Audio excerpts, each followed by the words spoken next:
May 18, 2008. In the small Russian town of Naro-Fominsk, Maria Veselova is walking with some friends near the Latishskaya train station. Having come down for the weekend with her parents to celebrate her 16th birthday, she's expected back at their suburban dacha by 7 p.m, so they can all return to Moscow together later that evening. So just before 7, she hugs her friends goodbye and begins walking down a narrow path back towards her family's dacha. The path is a well-known shortcut used by commuters, which runs along the tracks and dips through a thin belt of trees before opening back toward the residential streets. It's quiet, isolated, yet still surrounded by the safety of the town. It's walked all day, every day, and nothing bad ever happens. Except on this evening, a man has been watching Maria and her friends, and the second he sees her split from the group and head down the path alone, he starts to follow her. The man closes the distance between them quickly, reaching her as she enters the tree line. Before she likely even knows anything is wrong, he wraps a cord around her throat and pulls it tightly, choking her. Then he starts to stab her with a knife, over and over, in a swift but brutal attack. And when he's finished, he discards her body in the brush, before he slinks into the belt of trees and vanishes. 7 p.m. comes and goes. Maria's phone rings again and again, but of course she doesn't answer. So her parents put on their shoes and head outside, taking the most direct route from their dacha towards the train station. They even take the exact same shortcut Maria had, but they find nothing, walking right past their daughter's dead body, unable to see it in the dark. With police called to help, it isn't until the next morning that the searchers locate her body in the tree belt. While it's clear the attack was extremely vicious, the investigators have very little to go off. There is no evidence of sexual assault, no money or valuables have been stolen, and there's barely even signs of a struggle. There are no cameras, no witnesses, nobody in the nearby houses who even heard anything. There's just nothing. But based on the timeline of events they do know, it seems clear that Maria was killed almost immediately after leaving her friends. Whoever did this acted quickly and didn't hesitate. But with no motive and no leads at all, it isn't long before the case starts to turn cold. So at first it just seems like an isolated incident, a freak, terrible thing. But it isn't. Because over the next 4 months, 2 more young women will be killed in Naro-Fominsk by the same serial killer responsible for Maria's murder. And to make sure nobody doubts that he's the one behind the brutal killings, he leaves an item stolen from the previous victim at each of his new crime scenes.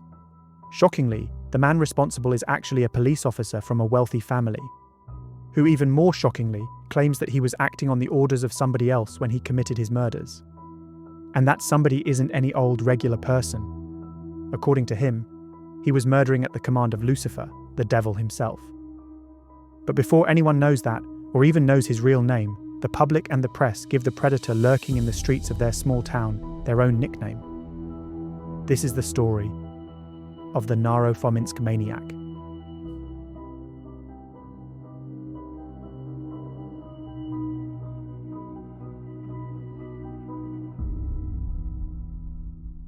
On June 21st, around a month after the murder of Maria, 22-year-old Marina Karpenko went to sit an exam paper at a branch of the Humanitarian Academy near Alabino Station on the Kievsky line.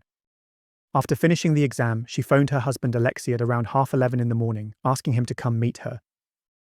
Rather than driving up to the institute itself to pick her up, they arranged to meet on the other side of the tracks, to avoid Alexei getting stuck in the busy traffic at the railway crossing. It was only a short walk for her, less than 10 minutes, which cut through an industrial zone and a belt of trees by the railway tracks. But when Alexei arrived at the meeting place a few minutes later, there was no sign of his wife. He tried to call her, but she didn't answer, and at first he didn't think much of it. Maybe she'd stopped to chat to one of her friends at the institute. But after waiting a few more minutes, she still hadn't shown up, and now when he tried to call her phone again, it was suddenly switched off. Growing concerned, Alexei got out and headed down the route his wife should have taken, but he couldn't find any sign of her. At the institute, he was told that she left, but that's all they knew. He drove around looking for her for a bit, but she'd seemingly vanished. And when he tried to get the police to help him, they dismissed him, telling him it hadn't been long enough for him to file a missing person report and that they wouldn't take a statement from him yet. So he called the couple's friends and family, who all rushed to the area to help him search for his missing wife. It wasn't until the next morning that they found her, and sadly it wasn't the outcome anyone had been hoping for. Her body was found covered by branches in the tree belt near the station, lying face down in the grass. Just like with Maria, when the police examined her body, they found ligature marks across her neck, followed by multiple stab wounds. And once again, there were no witnesses to the crime, and they found no signs of robbery or sexual assault. The police now had 2 murders in just over a month. Both were near Kievsky Line train stations. Both occurred in the daytime in a matter of minutes, and both showed the same sequence of injuries: strangulation followed by stabbing. If that hadn't been enough to confirm that the same killer was responsible, something else at the scene made damn sure that the investigators knew it. There was a ballpoint pen found next to her body, a pen that belonged to the first victim, Maria. But even though there was no doubt that the same killer was responsible for the murders of both young women, the investigators didn't have a single shred of evidence to point them towards a suspect. So rumours and fear spread through the community, and it wasn't long before the press gave the killer a nickname of their own: the Station Strangler. It wasn't until September that the killer struck again. On September 10th, 20-year-old Olga Parokina was working as a nurse at the Orbita boarding house on the edge of Naro-Fominsk. According to her mother, Nina Mikulina, she had been severely ill the day before and had only gone into work that day to make sure she didn't lose her vacation pay. Olga regularly worked alone in the treatment room, and unfortunately, the killer had been watching her, observing her, and learning when she would be in there by herself. That afternoon, he snuck into the nursing home somehow and ambushed Olga in the treatment room. He strangled her, and then he stabbed her multiple times with a knife, killing her. He then dragged her body to an adjacent bathroom by her hair and closed her inside. Some reports claim it wasn't until the following day that her colleagues came across the horrific scene of Olga's body lying in a pool of blood. Other accounts state that the police forced management to open the building that same night after she didn't return home, and after searching room by room, they were the ones who found her. It's unclear to me which sequence of events is true, but either way the outcome was the same.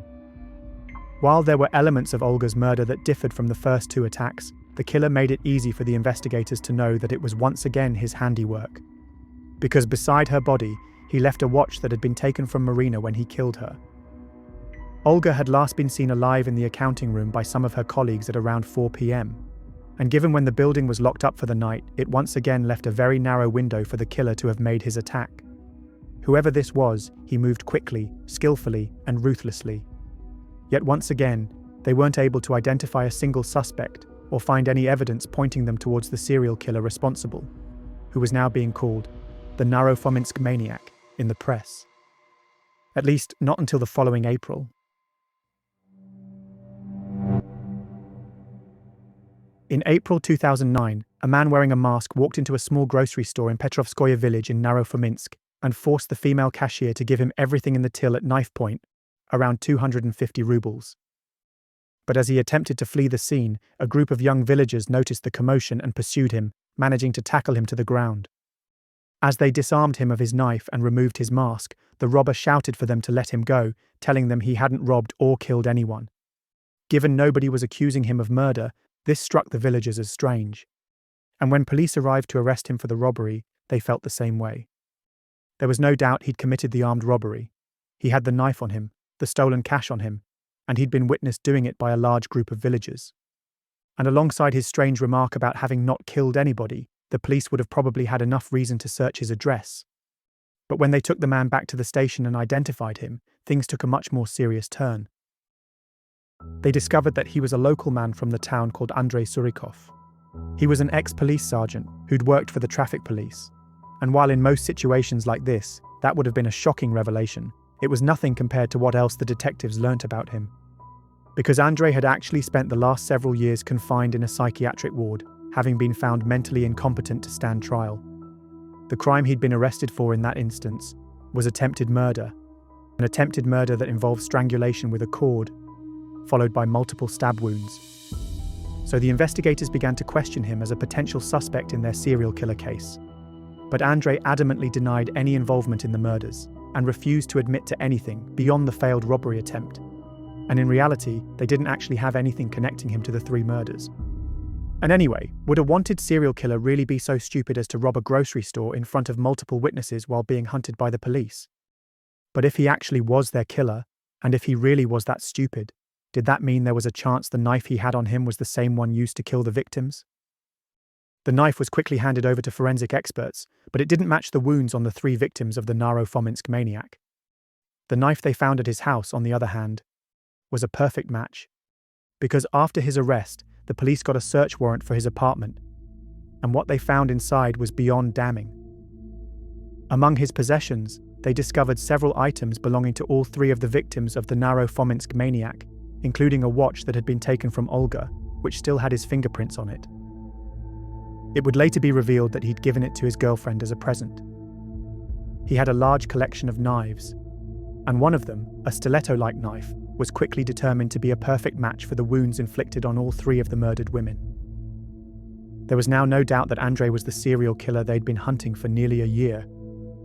When they went back and confronted him with all of their evidence, Andrei was no longer able to deny his involvement. So instead, he openly confessed to them. Not only did he tell them that he'd killed all 3 of the women, he also told them he'd attacked and assaulted a 4th woman who he'd let live. But according to him, he was not responsible for his actions. When asked why, his answer was simple. He'd been told to do it. He was just following orders. Orders that came from Lucifer, the devil himself.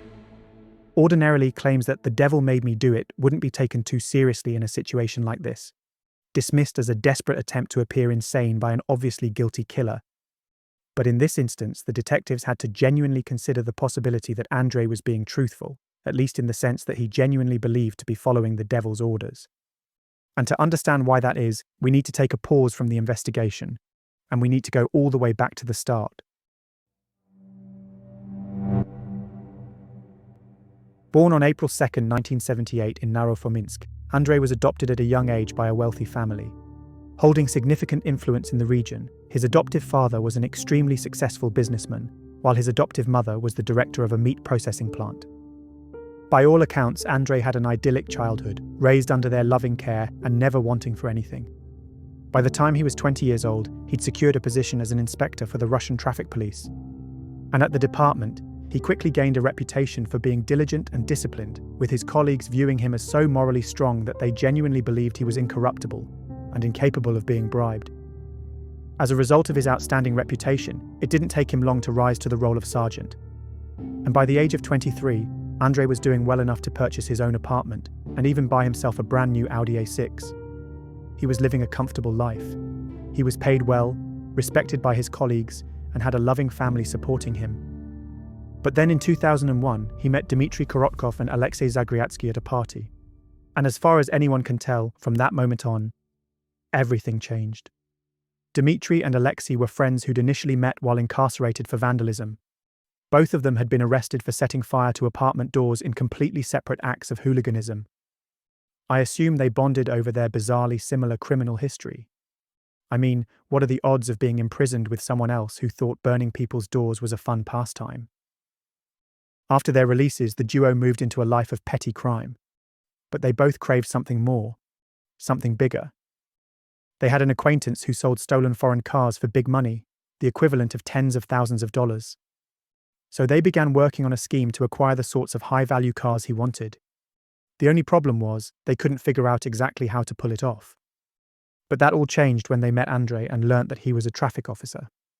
So as the two friends chatted with him over drinks at the party, they took their chance and made a proposal to him, to use his position to help make their plan a reality and make all 3 of them extremely wealthy. But Andrei was already wealthy. Not only was his job highly paid, but he grew up in an extremely privileged household, and according to all his police colleagues, he was morally incorruptible, so you'd assume Andrei would have turned the 2 criminals down. But he didn't. Seemingly, Andrei liked their idea, and for reasons nobody but him will ever truly understand, he jumped headfirst into the scheme with them. Before long, the 3 of them began actively preparing to carry out their first robbery. But first, they needed to acquire a firearm. After failing to purchase one from military personnel posted near Naro-Fominsk, they turned their attention to a criminal gang near Moscow instead. They arranged to meet up with members of the gang in Obninsk to purchase firearms from them. But when they met up with the hardened gangsters, they took their money and gave them nothing in return. Essentially, these real, actual criminals saw straight through the trio of amateurs and robbed them of everything they had on them. When the 3 of them tried to protest, the gang members turned violent and threatened to kill them if they ever saw them again. This encounter spooked the three men so much that they completely pivoted from their original plan and made acquiring guns their number one priority, believing they needed them to protect themselves from the violent gang who'd threatened them. So they altered their scheme, deciding to focus on stealing less valuable cars they could dismantle to sell off the parts and raise the money they needed. After days of reconnaissance, they selected a stretch of the Borovsko highway between two villages to carry out their plan. They armed themselves with a guitar string fashioned into a noose with wooden tips, a knife, a police baton, and Andrei's traffic police inspector uniform, and waited.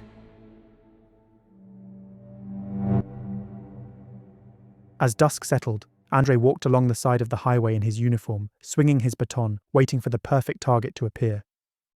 It was Denis Yeltsov, the driver of a brand new Audi A6, who fell into the trap, stopping at an intersection in what he believed was an official traffic stop. With Dmitry and Alexei pretending to be policemen behind him, Andrei accused Denis of drunk driving and told him they would have to take him to the local town of Upperlevka for examination.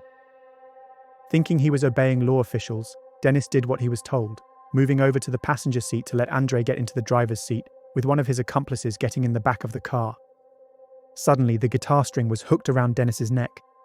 But as Denis fought back, refusing to stay still, Andrei pulled out his knife and began stabbing him over and over.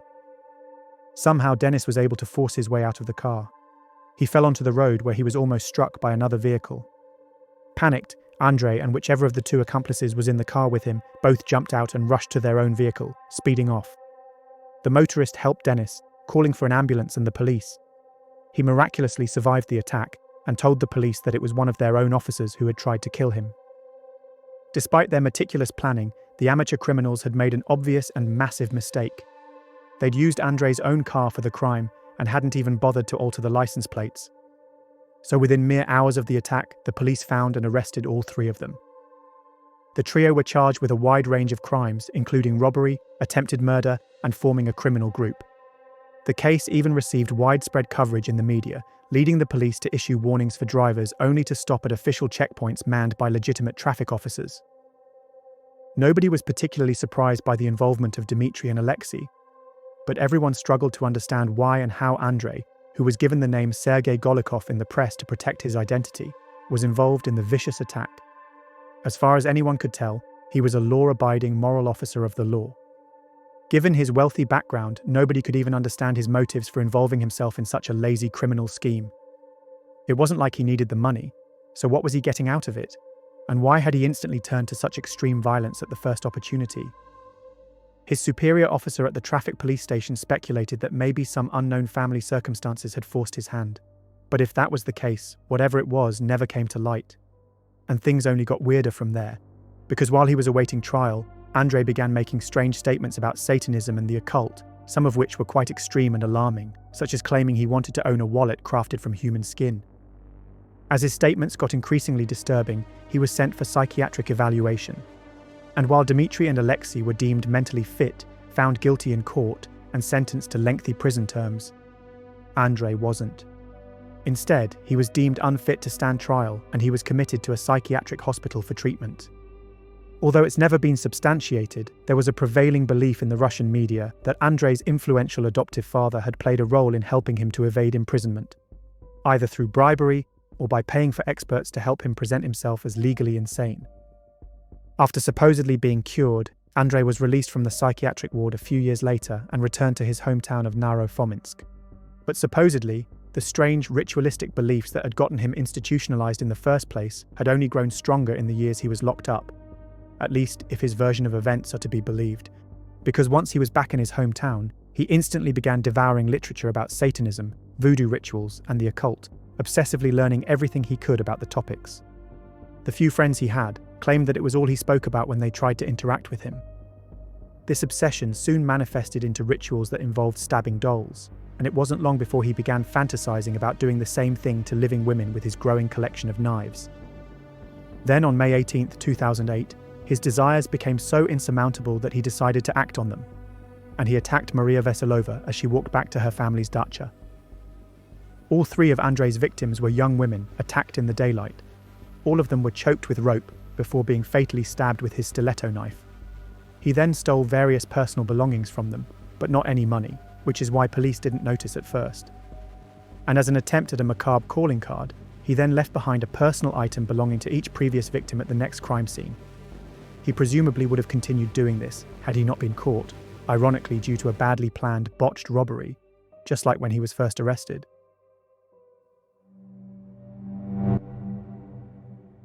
After being officially charged with 3 counts of murder, Andrei was sent to the Serbsky Center in Moscow for psychiatric evaluation. The team there examined him and diagnosed him with schizophrenia, noting that he suffered from a progressive personality disorder and displayed signs of extreme aggression. As a result, their conclusion was clear: he should not be held criminally liable.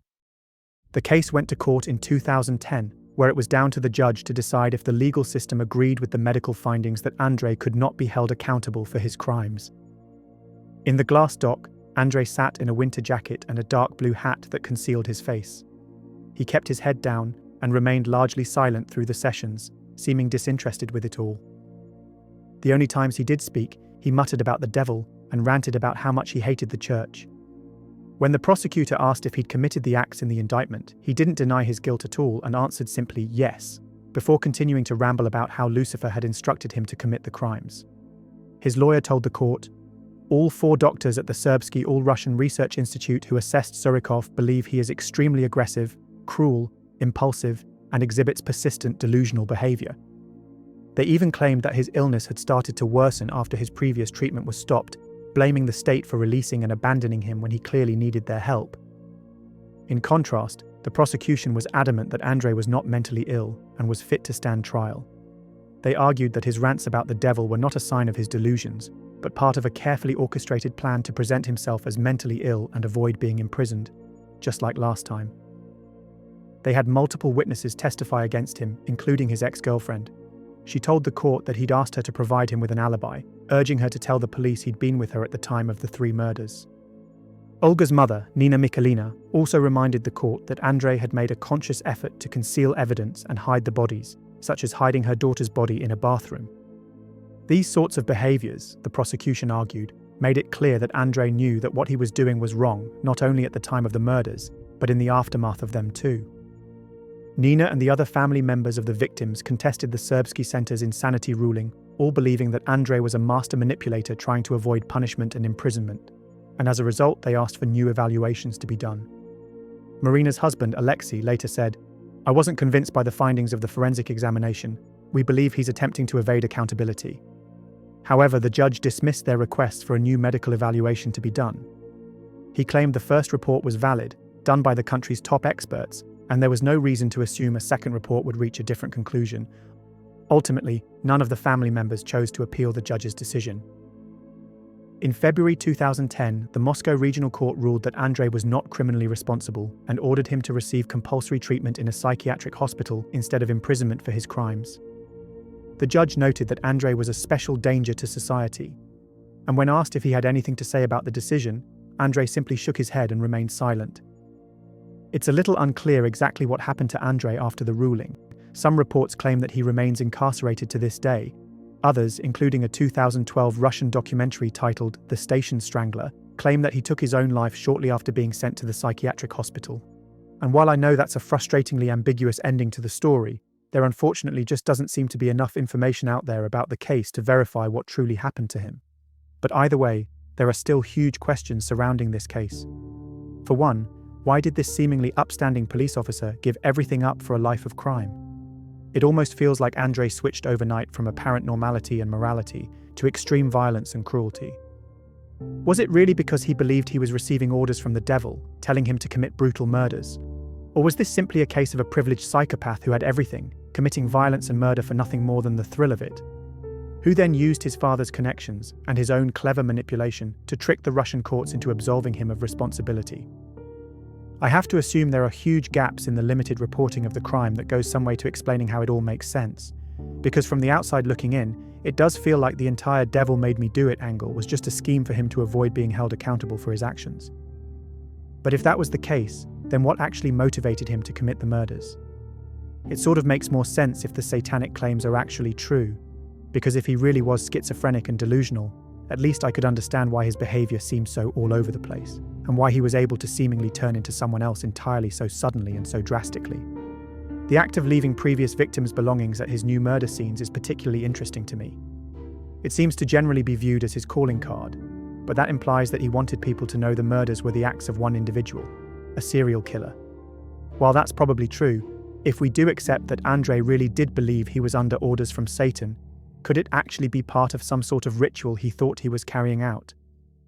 As I said, there's a lot of unanswered questions in this case, and even when it comes to Russian sources, there just doesn't seem to be enough information out there to make sense of it all.